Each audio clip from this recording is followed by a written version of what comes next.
Nicolae Ceausescu lindi më 26 janar 1918 në Skorniqesht, një fshat i varfër bujqësor në jug të Rumanisë, në një familje ku varfëria nuk ishte thjesht mungesë parash, por mënyrë jetese. Shtëpia e tij ishte e mbushur me fëmijë, me pak ushqim, pak ngrohtësi dhe pothuajse asnjë perspektivë. Babai i tij ishte një figurë autoritare, ndërsa nëna e heshtur dhe e nënshtruar. Që herët, Ceausescu u rrit në një ambient ku bindja dhe durimi ishin të vetmet mënyra për të mbijetuar. Ai ndoqi vetëm disa klasa shkolle dhe shumë shpejt u detyrua të punonte.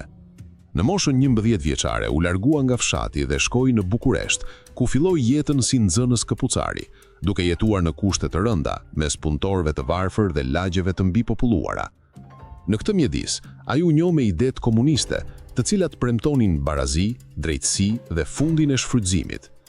Për një djalë të varfër pa arsim, komunizmi nuk ishte teori politike, por shpresë konkrete për dinjitet.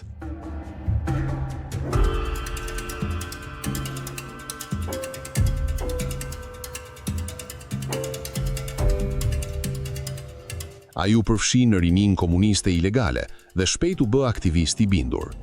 Aktiviteti i tij e çoi disa herë në burg, ku u njoh me figura të tjera komuniste dhe mësoi se si funksiononte pushteti i dhunës. Burgjet e asaj kohe nuk ishin thjesht vende ndëshkimi, por shkolla ideologjike, ku mësohej heshtja, bindja dhe dyshimi ndaj kujtdo. Gjatë luftës së dytë botërore, Rumania u gjend në anën e gabuar të historisë, e lidhur me Gjermaninë naziste. Komunistët u persekutuan, por pas vitit 1944, gjithçka ndryshoi.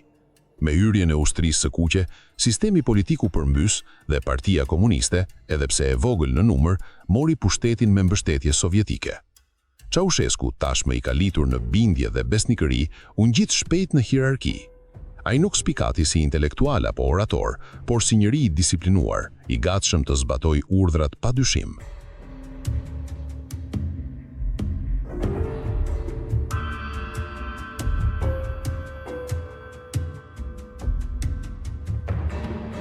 Në udhëheqjen e Georgiu Dej, Ceausescu u bë një figurë e rëndësishme në aparatin shtetëror dhe partjak. Ai mbajti poste kyçe, duke ndërtuar lidhje, por edhe duke mësuar nga afër se si sundohej një shtet totalitar. Kur Georgiu Dej vdiq në vitin 1965, Ceausescu u zgjodh si pasardhës, një zgjedhje që fillimisht u pasi kompromis. Askush nuk e parashikoi se ky njeri i heshtur do të shndrohej në një diktator absolut. Vitet e para të pushtetit të tij u karakterizuan nga një imazh reformatori dhe nacionalisti komunist. Ai foli për sovranitet, për rrugën rumune drejt socializmit dhe për pavarësi nga Moska. Momenti kulmor erdhi në vitin 1968, kur ai dënoi publikisht pushtimin sovjetik të Çekosllavakisë. Ky akt e bëri hero në sytë e popullit rumun dhe i dha atij një status të veçantë në arenën ndërkombëtare. Perëndimi e pa si një lider të moderuar dhe të pavarur. Ai u prit me nderime shtetërore në SBA, Britani dhe vende të tjera perëndimore, duke marrë kredi dhe mbështetje ekonomike.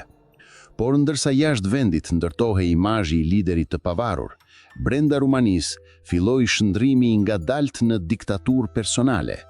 Ceausescu nisi të centralizoi gjithnjë e më shumë pushtetin.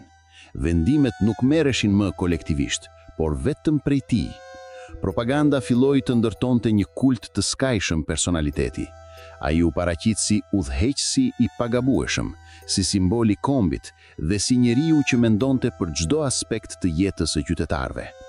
Në këtë proces, Elena Ceausescu mori një rol gjithnjë e më të madh.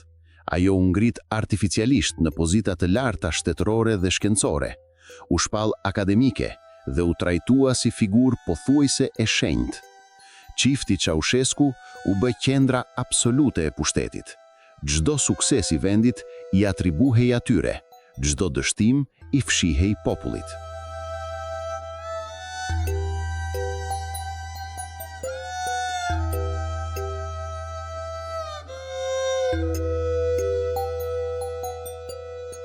Shërbimi sekret rumun u shndërrua në shtyllën kryesore të regjimit. Ai depërtoi në çdo aspekt të jetës. Qytetarët jetonin me ndjenjen se ishin gjithmonë të vëzhguar. Telefonat përgjohej, letrat hapeshin, bisedat në familje bëheshin me zë të ulët. Frika nuk ishte më një mjet i jashtëzakonshëm, por gjendje permanente. Shumë njerëz u burgosën jo për atë që bën, por për atë që mendohej se mund të bënin. Në vitet 70 dhe sidomos 80, politika ekonomike e Ceaușescut mori një drejtim katastrofik. I fiksuar pas idesë së pavarësisë totale, ai vendosi të shlyente çdo borxh të jashtëm me çdo kusht. Për të arritur këtë, ai sakrifikoi mirëqenien e popullit. Ushqimi u racionua, energjia elektrike dhe ngrohja u kufizuan, qytetet u zhytën në errësirë dhe të ftohtë. Ndërkohë, regjimi vazhdonte të investonte në projekte gjigante monumentale, që kishin më shumë vlerë simbolike se sa praktike. Në fund të viteve 80, Rumania ishte një vend i izoluar, i varfër dhe i friksuar. Ndërsa në Bashkimin Sovjetik dhe Evropën lindore po frynte era e reformave, Ceaușescu refuzoi çdo ndryshim. Ai ishte i bindur se sistemi i tij ishte i saktë dhe se çdo kritik ishte rezultati i armiqve të brendshëm dhe të jashtëm. Kjo paranojë e thellë e shkëputi plotësisht nga realiteti.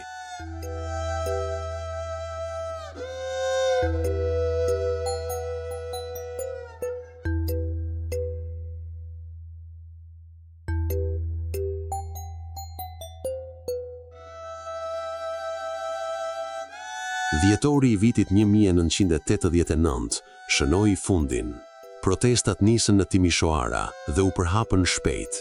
Përpjekjet për t'i shtypur me dhunë vetëm sa e përshpejtuan rënien. Ushtria refuzoi të qëllonte mbi popullin. Më 21 dhjetor, gjatë një fjalimi publik në Bukuresht, Ceaușescu u përball për herë të parë me turmën që nuk e duar trokiti. Doresc de asemenea să adresez mulțumiri inițiatorilor și organizatorilor acestei mare manifestări populare. Regjimi u shem brenda pak ditësh. Arratisja e tij dështoi. Ai dhe Elena u kapën, u gjykuan në një proces të shpejtë dhe u ekzekutuan me 25 dhjetor 1989. Rënja e Nicolae Ceaușescut nuk ishte vetëm fundi i një njeriu, por fundi i një sistemi të ndërtuar mbi frikë, izolim dhe adhurim të rrem.